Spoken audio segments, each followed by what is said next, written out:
106.5. Son las 9:34. Eury Cabral. Gracias al Dios Todopoderoso, Jesús, mi Señor, mi Salvador y mi guía. Y como siempre inicio con la palabra de Dios, Salmos 24. Que el Señor te conceda lo que tu corazón desea y que haga que se cumplan todos tus planes. Que así sea. Siempre poner en el Señor todos los planes.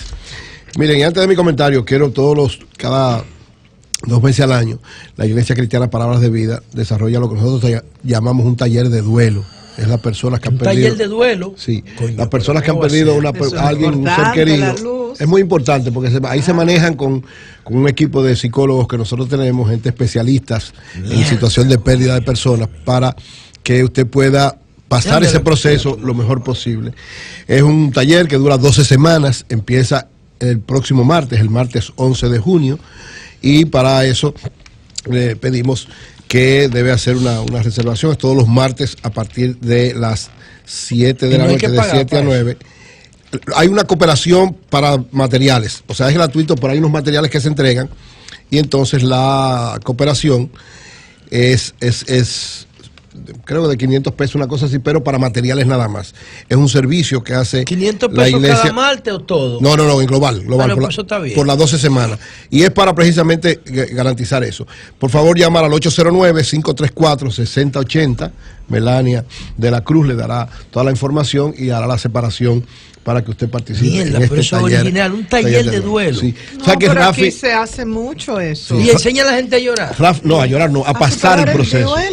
No, a pasar el proceso. Ahora en la Feria del Libro de Madrid, se presenta el libro de la doctora Rosa María Nabrea de Mayén, que es la primera especialista en duelo graduada de universidades de Canadá. Cuando alguien pierde un ser querido, de es un proceso de Canadá, José. Que hay que saber pasar. Incluso no Rafi es especialista, el pastor nuestro, Rafi Paz, es especialista en proceso de duelo.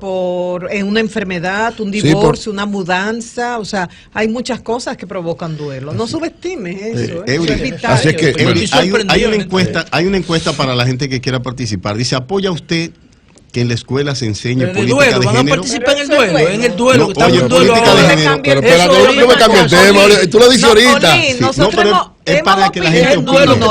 Vamos a respetarnos. Claro. Reiteramos, señor, finalmente. Opinamos del tema que estaba hablando Eury, pero no le cambié el tema, su comentario. Han votado porque ya me... Pero espérate, pero ahorita tú lo dices ahorita, Oli. Ahorita, adelante, continuamos. Sí. Finalmente, para terminar este tema, llamar al 809-534-6080 para inscribirse en este taller de duelo. Miren, hay otro pasaje de la Biblia. Hay otro pasaje de la Biblia que quiero que me sirva también de telón de fondo a esto que voy a decir. Es Lucas 11:17. Dice que Jesús, hablando con los fariseos y conociendo sus pensamientos, le dijo: todo reino dividido contra sí mismo quedará asolado, y una casa dividida contra sí misma se derrumbará. ¿Por qué planteo esto? Miren, esta declaración, estas noticias y este análisis que hace Jaime Bailey sobre una serie de situaciones afecta, no es a Leonel Fernández, que es muy doloroso, ¿verdad? Que a Leonel Fernández, una figura política de la magnitud de él, siempre estén tratando de vincularlo a cosas que los que conocemos a Leonel y lo que sabemos el valor político del presidente Fernández, sabemos que no está vinculado a nada de eso. Leonel no tiene necesidad de ninguna de esas cosas que se están planteando, pero evidentemente es una figura política de gran dimensión y están tratando de empañarlo.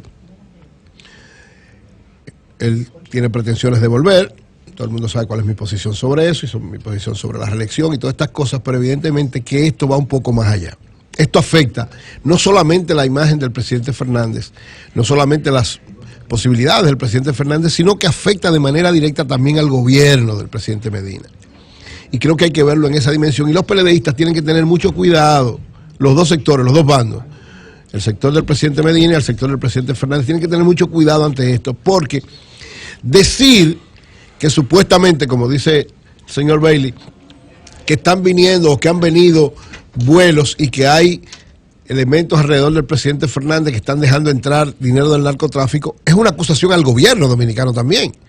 O sea, el gobierno dominicano no tiene control. O sea, el presidente Medina y sus organismos de seguridad y toda su gente no tienen control de lo que se está haciendo. Entonces, no es nada más el presidente Fernández. Están también afectando al gobierno y por vía de consecuencia al presidente Medina. Pero además, cuando usted ve el entorno y la forma en que se está planteando eso, es una forma directa de afectar el proyecto político que representan el presidente Medina y el presidente Fernández. No es nada más acabar con la imagen o las posibilidades de Leonel, es también afectar las posibilidades de Danilo y por vía de consecuencia del proyecto que ellos representan. Entonces hay que tener cuidado, porque un reino dividido, si no se sabe entender esto, un reino dividido fracasa, es asolado, se derrumba. Entonces, manejar con cuidado. Este tipo de cosas son, a final de cuentas, provocaciones para ambos lados. No es nada más para un lado. Son provocaciones para los dos lados.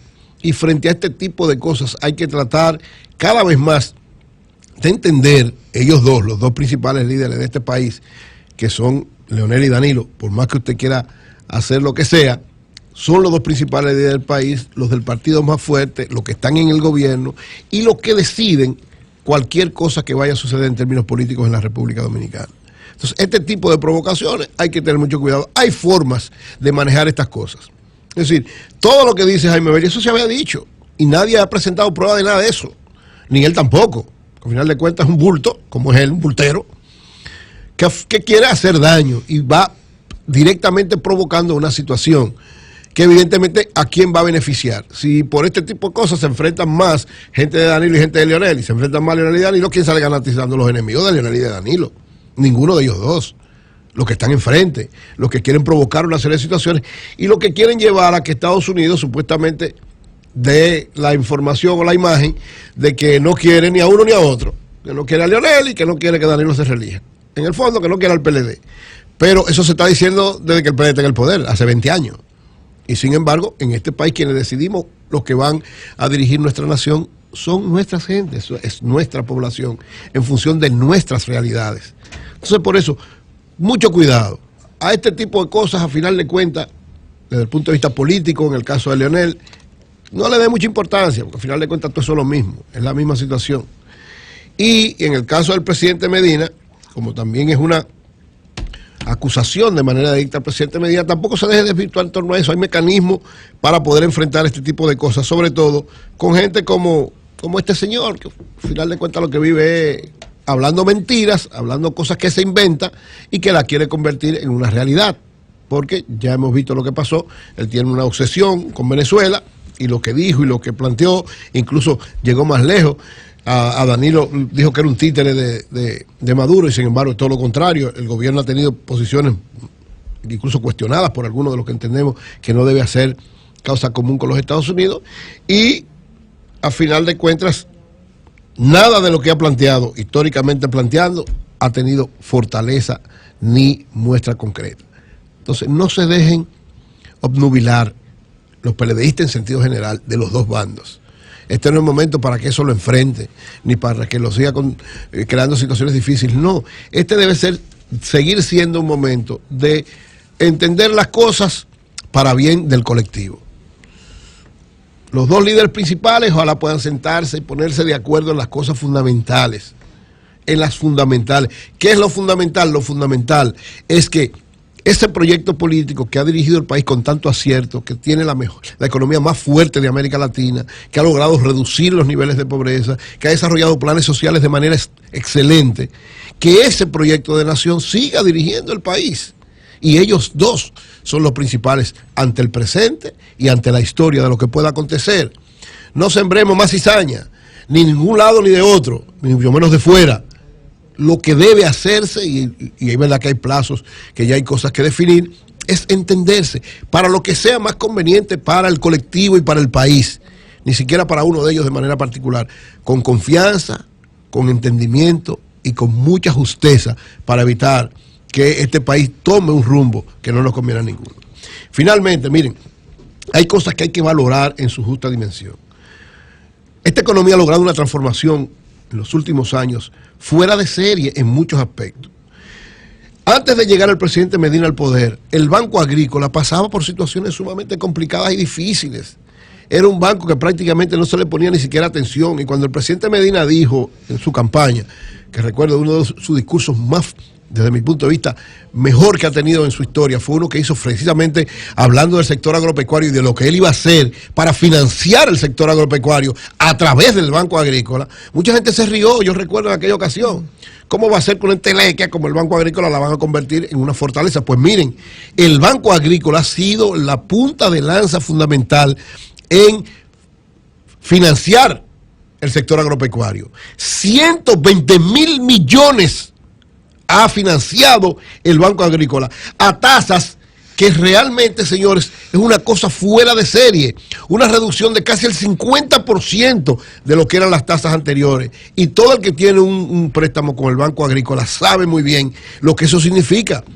Antes había sectores agropecuarios aquí que no podían ir todavía incluso hay limitaciones con los bancos comerciales, porque hay muchísimas cosas que se plantean y tu propia inversión no es garantía para darte el préstamo. En el Banco Agrícola no, en el Banco Agrícola si tú llevas un proyecto bien preparado, con claridad, con un plan específico, con una serie de elementos que garantizan que tú vas a invertir y vas a tener beneficios, el Banco Agrícola te sirve de soporte. 120.000 millones ha hecho en estos 7 años de gobierno para fortalecer el sector agropecuario.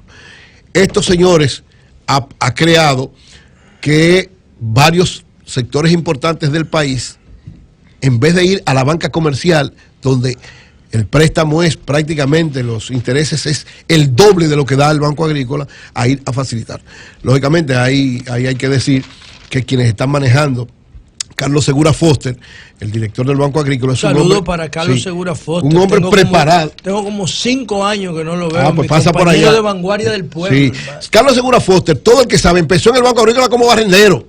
Fue creciendo en la medida que se iba... No lo disminuya. No, estoy diciendo... Un intelectual, un técnico, eso lo dice... articulista de vanguardia. No, él solo dice... Oye, que barrendero le dijo. Eso lo dice él, coño. No lo digo yo, me lo dijo en una entrevista. No, es decir, él como empleado, porque todavía estaba estudiando, y fue creciendo, y cuando se graduó, entonces pasó a ser empleado. Cuando se profesionalizó más, pasó a ser gerente, y luego pasó a ser su director, y luego director. Y ha sido uno de los directores, en 2 ocasiones, que más ha aportado al Banco Agrícola porque conoce, maneja la institución y el sector agropecuario. Y es uno de los grandes aciertos del presidente Medina como funcionario gerente que sabe manejar este asunto. Señores, 120.000 millones en 7 años para el sector agropecuario es una cifra fuera de serie, que es lo que muestra por qué muchos proyectos en todos los órdenes de la diversificación de lo que tiene que ver el sector agropecuario en República Dominicana ha logrado trascender y ha logrado caminar. Y para la tendencia que tenemos de cada día fortalecer el sector exportador, este tipo de facilidades del gobierno debe ser profundizado, mantenido y ampliado. Y qué bueno que el sector agropecuario ha sido beneficiado de estas políticas generales que el presidente Medina ha hecho por lo que representan. Yo particularmente considero que el gobierno, el presidente Danilo Medina, debería darle una rueda de prensa al país a propósito de los 29.000 millones de pesos liberados por el Banco Central, para que la sociedad, específicamente la clase media, que para mí es el principal desafío que tiene el gobierno, hacer alianza con la clase media. La clase de arriba tiene su problema resuelto con el gobierno, porque ven al presidente, a los funcionarios, tienen su beneficio histórico amarrado. Más de 200.000 millones en subsidios. Lo de abajo, el presidente lo visita todos los domingos en la visita sorpresa. Tienen solidaridad, tienen gabinete social, tienen todo. La clase media es la que recibe directamente menos beneficio del gobierno. Cuando el gobierno libera casi 30.000 millones de pesos, ¿a quién está empoderando? A la clase media. ¿A quién le está dando acceso al dinero? Sí, a la clase? Entonces el gobierno tiene que decirle a la clase media, una locución al país: miren, este dinero es para esto, para esto, para esto, para esto. Nuevamente tienen que cumplir estos requisitos. ¿Para qué? Para que la alianza, la clase media se vea identificada y tomada en cuenta por el gobierno. No se trata de un anuncio de prensa y ya, esto va más allá. Así, estoy de acuerdo. Depende de cómo ellos lo manejen. Sí, estoy de acuerdo plenamente contigo. Hay que darle una orientación. Ayer yo hice un comentario sobre esto, la significación que tiene para todos los sectores en sentido general y cómo está distribuido, con qué criterio. Lo mismo que esto. O sea, esto es un hecho de gran trascendencia. O sea, el presidente Danilo Medina ha sido el responsable fundamental de la democratización del crédito en el sector agropecuario, sobre todo, con un compromiso que hizo desde que era candidato y lo ha hecho durante sus 7 años de gobierno. Facilitar que el sector agropecuario, que es un sector importante de la economía dominicana, pueda tener acceso al crédito, facilidades para poder invertir con tasas de intereses bastante bajos y con facilidades, porque no es solamente, el Banco Agrícola no es solamente que presta, es que da asesoría y acompaña a los productores para que los proyectos en que inviertan sean beneficiosos, no vayan al fracaso. Esa es una muestra no solamente de democratizar el crédito, sino de orientar a los productores para que hagan las cosas correctamente. Un hecho que debe ser ampliamente destacado y que es uno de los grandes logros del gobierno del presidente Danilo Medina. Bueno, señores, para leer Helen Hill